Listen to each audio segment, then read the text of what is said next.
خداوند متعال کی عظمت کی علامت۔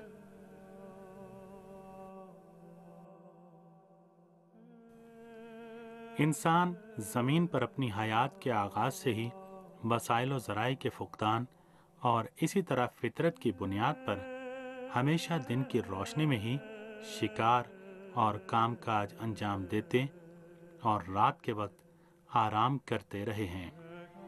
پوری تاریخ میں اقوام عالم ہمیشہ سرد راتوں اور گرم دنوں کی روشنی میں پوشیدہ رازوں کا پتہ لگانے میں سرگرم عمل رہی ہیں۔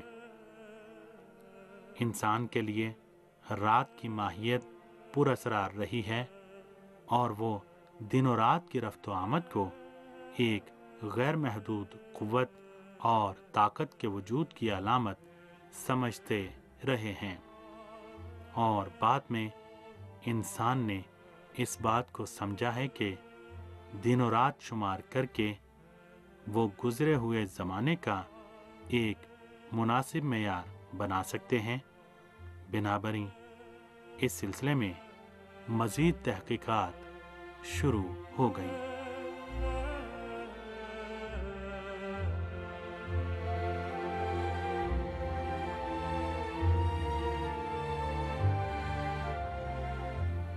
اور ہم نے رات اور دن کو اپنی نشانی قرار دیا ہے، اور پھر ہم رات کی نشانی کو مٹا دیتے ہیں اور دن کی نشانی کو روشن کر دیتے ہیں، تاکہ تم اپنے پروردگار کے فضل و انعام کو طلب کر سکو اور سال اور حساب کے اعداد معلوم کر سکو۔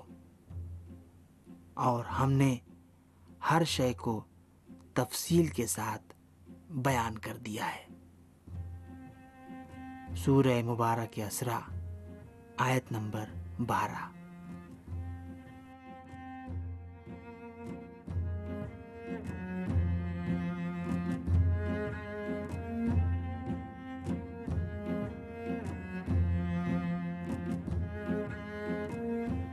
بعض اوقات انسان رات کے وقت کو جانوروں کے شکار کے لیے بہترین موقع سمجھتا ہے اور وہ سوتے ہوئے جانوروں پر حملہ کرتا ہے، اس لیے کہ دن کی روشنی میں شکار کرنے کے وسائل و آلات کے بغیر ہرن اور اس قسم کے تیز دوڑنے والے جانوروں اور پرندوں تک دسترسی پر قادر نہیں ہوتا۔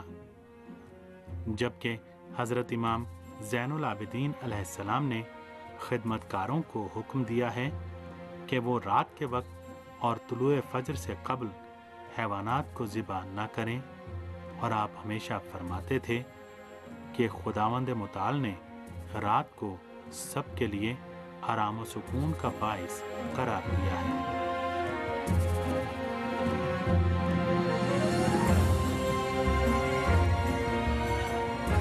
کیا ان لوگوں نے نہیں دیکھا کہ ہم نے رات کو پیدا کیا تاکہ یہ سکون حاصل کر سکیں، اور دن کو روشنی کا ذریعہ بنایا؟ اس میں صاحبان ایمان کے لیے ہماری بڑی نشانیاں ہیں۔ سورہ مبارک نمل آیت نمبر 86۔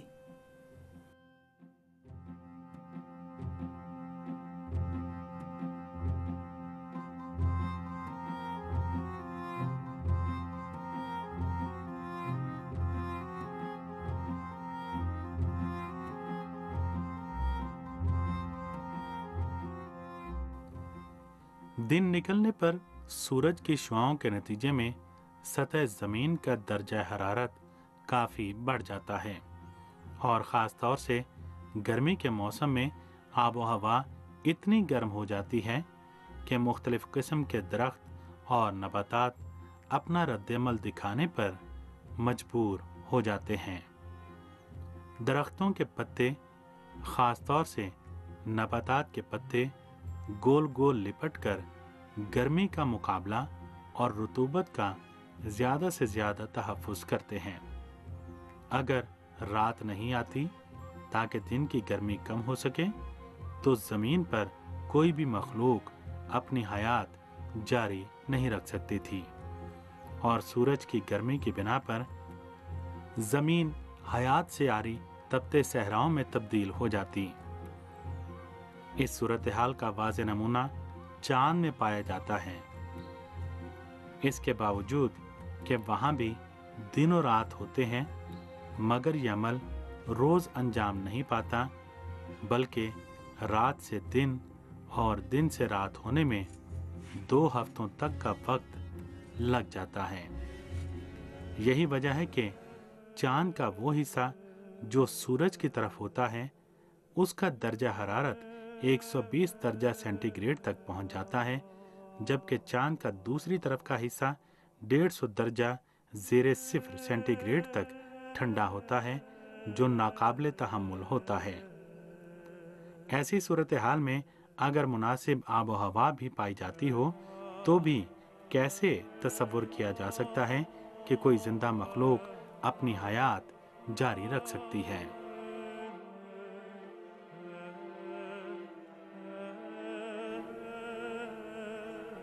बेशक ज़मीन व आसमान की खिलकत और रोज़ो शब की आमद साहिबान अक्ल के लिए अल्लाह की निशानियाँ हैं।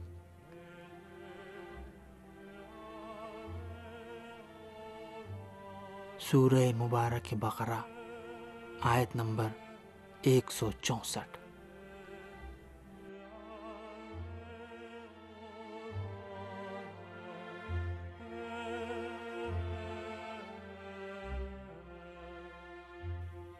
साइंसदानों की तहकीक से यह साबित होता है कि अगर कोई दिन ऐसा आ जाए कि सूरज ठंडा हो जाए, तो 6 माह के बाद रूए ज़मीन पर सारी जानदार मखलूक़ात मुकम्मल तौर पर नाबूद हो जाएंगी।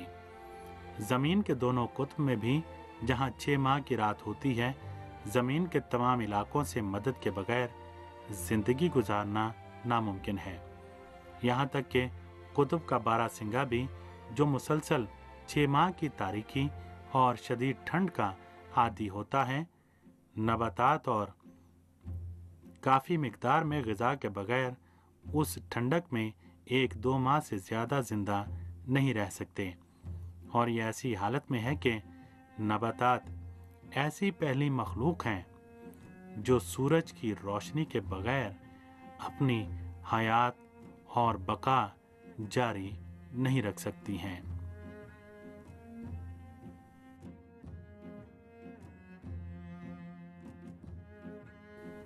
आप कहिए कि तुम्हारा क्या ख्याल है, अगर खुदा तुम्हारे लिए रात को क़यामत तक के लिए अबदी बना दे, तो क्या उसके अलावा और कोई माबूद है जो तुम्हारे लिए रोशनी ले आ सके?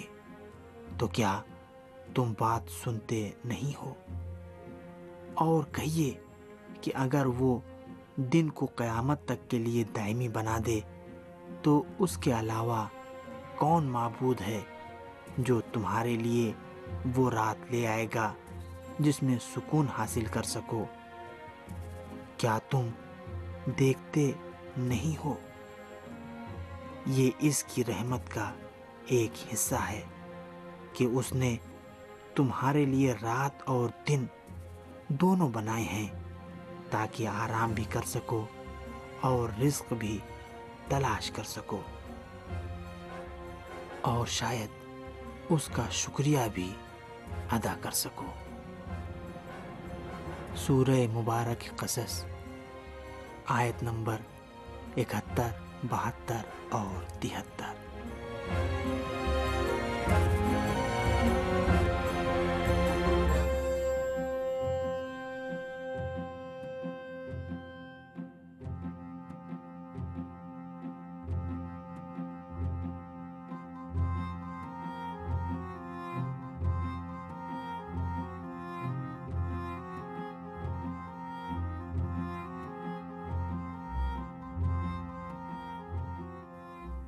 दीन मुबीन इस्लाम में खुदावंद मुताल ने दिन और रात के मुख्तलिफ औकात के दरमियान सहर के वक्त पर बहुत ज़्यादा ताकीद फरमाई है।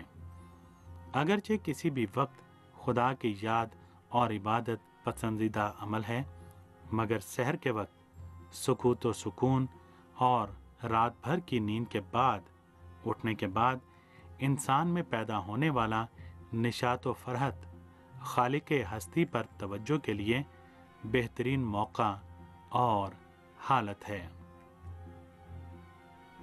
बहुत से साइंसदान और मुहक्किकीन भी अपने साइंसी मसाइल व मुश्किलात के हल के लिए सहर के वक्त के सुकून व इत्मीनान और तवानाई से फ़ायदा उठाते हैं, इसलिए कि सहर के वक्त इंसान का जहन ज़्यादा काम करता है। इसी तरह तमाम अंबिया और औलिया कराम भी सहर के वक्त बेदार और इबादत खुदावंदी में मशगूल रहते थे। खुदावंद मुताल ने कुरान मजीद की रोशन आयात में इंसानों को बारहा सुबह शाम अपनी इबादत और नियाइश की नसीहत फरमाई है।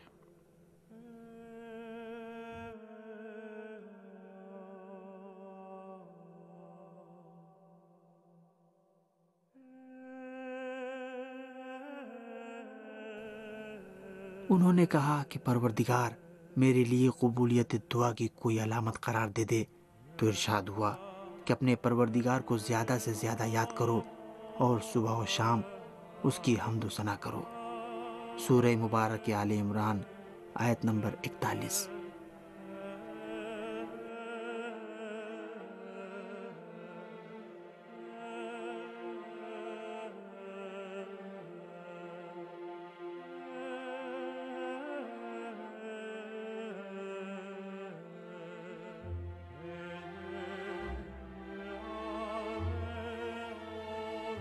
खुदावंद मुताल ने कुरान मजीद की आयात में अपने इल्म कुदरत और खालिक तवाना के वजूद की अलामत के तौर पर 30 मरतबा से ज़ायद बार शब व रोज़ के आने का तज़किरा किया है।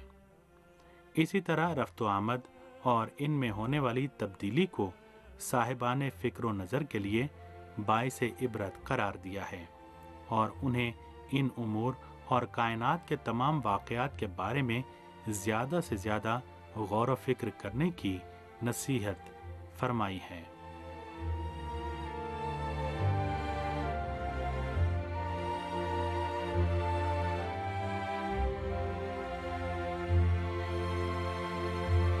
वही वो है जो हयात व मौत का देने वाला है और उसी के अख्तियार में दिन और रात की रफ्त व आमद है, तो तुम अक्ल क्यों नहीं इस्तेमाल करते। सूरह मुबारक मोमिनून आयत नंबर 80।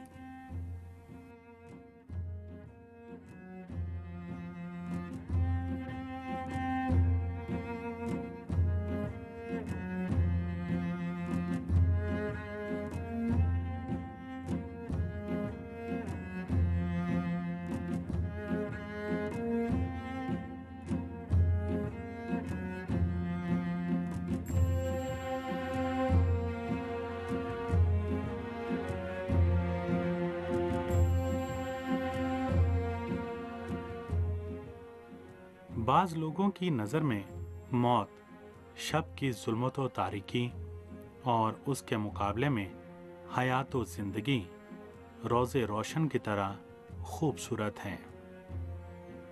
इंसान दिन और रात की रफ्त व आमद की मानिंद दुनिया में आते और दुनिया से चले जाते हैं और इस दुनिया में कोई बाकी नहीं रहता।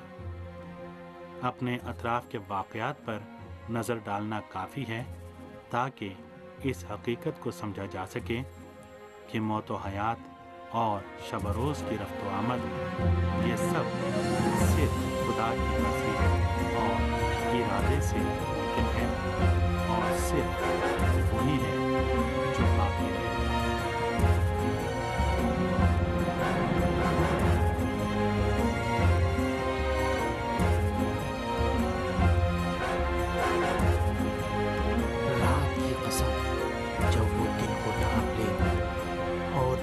कसम जब वो चमक जाए।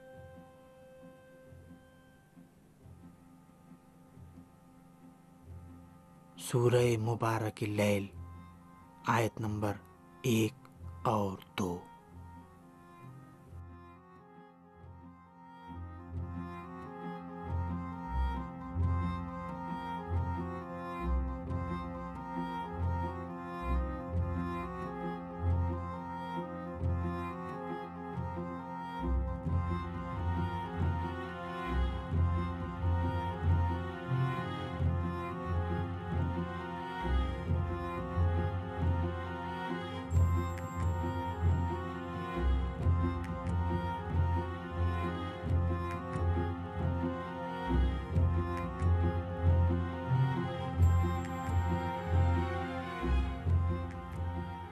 شب و روز من جملہ ایسے اوقات میں سے ہیں کہ خداوند متعال نے قرآن مجید کی آیات میں جن کی قسم کھائی ہے، یہاں تک کہ لفظ لیل کو اپنے ایک سورے کا نام بھی قرار دیا، اور یہ امر جہاں خلقت میں ان کے اہم مقام و منزلت کو بیان کرتا ہے، اسی طرح انسانوں کو بھی یہ سمجھاتا ہے کہ وہ مخلوقات اور خدا کی نعمتوں سے فائدہ اٹھانے کے ساتھ ساتھ ان کے شائستہ مقام و منزلت کے بارے میں بھی غور و فکر کریں، اور ان میں سے ہر ایک کی خلقت کے اسرار کو سمجھنے کی کوشش کریں، اس لیے کہ قرآن مجید میں ہر قسم کے بعد کچھ اسرار و رموز پوشیدہ ہیں، اور صرف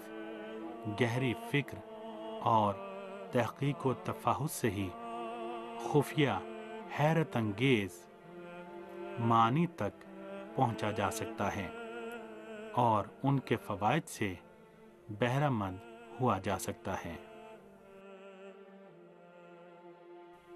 یہ قرآن اور کتاب مبین کی آیات ہیں۔